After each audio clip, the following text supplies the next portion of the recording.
were saying that about raising daughters and finding that balance, because I too am figuring out how to create that independence and that discernment, but also the softness, and for her to just feel whole being herself, that there's nothing she has to do in order to receive connection or love, that just for being herself, she's honored, right? Which is something every child should feel.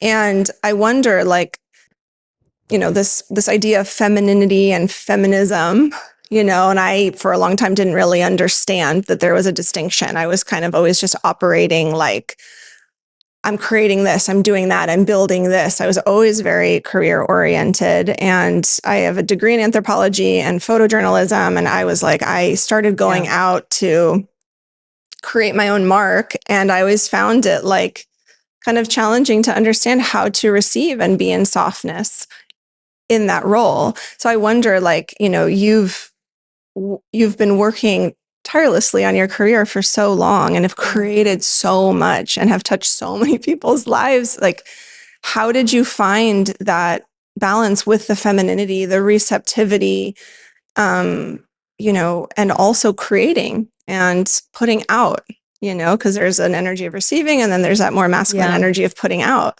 Interesting. I was actually journaling the other day. I'm like into journaling now before I get to bed. Love it. And I feel like I'm leaning a lot more into this like the femininity and the need to be not as independent, not as, kind of like leaning into like, it's okay if someone help me, like not rescue me because I'm like, I'm good, I'm whole.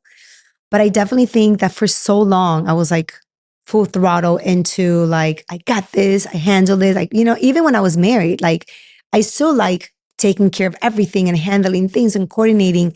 But I do miss, and I've had to admit, like from being married, I do miss a few things. One is being in a partnership. And number two is feeling like someone's got your back. Like someone taking care of you, whatever that may look like, just knowing that someone's there to have your back. I miss that.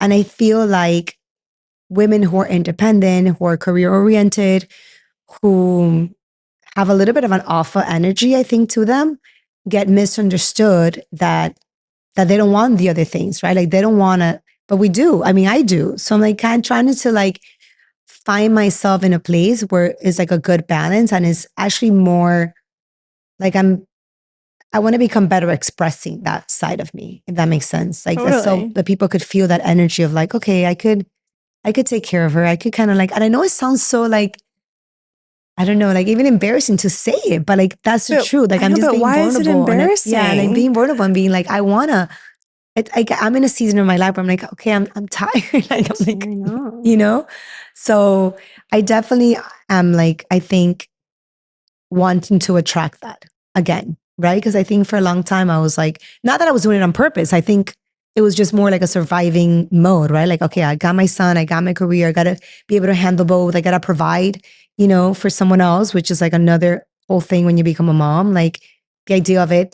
And I remember, I do have to give credit towards that. I remember like doing the conversation. He's like, yeah, I think we both should get life insurance. Like as soon, like right before giving birth. And I was like, okay, well, it's true. Like someone now is going to depend on you. And if something happens to me, like, is someone okay? He has to be okay. So anyway, just the idea of like someone depending on you is like such a big weight on your shoulder, right? That I think I didn't fully process until like it was happening.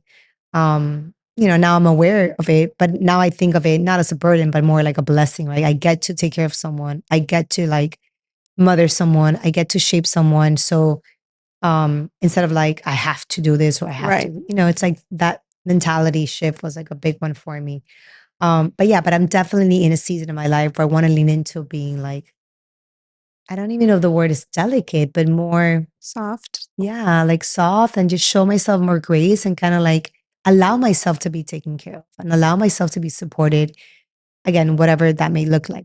It's a whole journey of defining what that is, because when we can provide for ourselves financially, when we can solve problems, right? Because it's like figuring, I feel like I can solve a lot of problems, whether it's something with the house or it's something with the car, planning or whatever it is, because I had to. So I can do those things. So then where do we leave room for the man to provide? because what men really want is to feel needed. That's Yeah. actually where they Yes. thrive.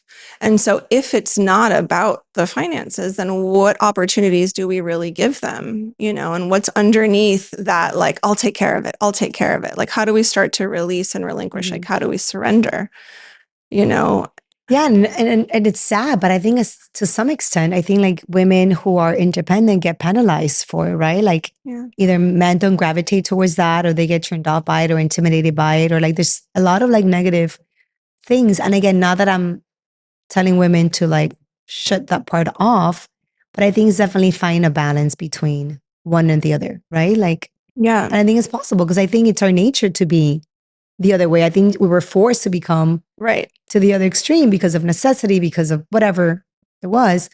But I think deep inside, I mean, at least for me, I think there's definitely a more feminine, like we all have these little girls inside in We us do. that like, especially like, I have major daddy issues. I think like, so I think there's definitely a younger version of myself that's still, looking for someone to like Yeah. become that type of partner.